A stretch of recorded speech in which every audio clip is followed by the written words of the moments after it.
J'ai arrêté exprès en fait pour voir ce qui se passait pendant à peu près un mois.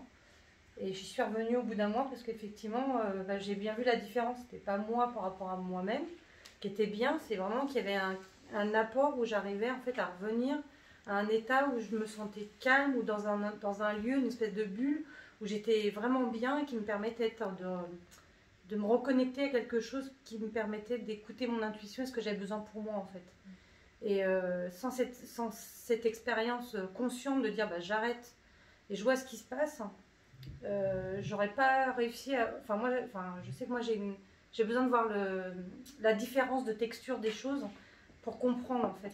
Et donc du coup d'expérimenter le fait de ne plus avoir de Reiki et de voir ce qui se passait, ça a été pour moi pas une révélation, mais ça a un constat en tout cas que le Reiki était bon pour moi. En fait. Et combien de temps avant cet arrêt d'un mois, tu avais fait de Reiki sur toi? Dans Un combien de an, temps? ouais. Un an. Ouais.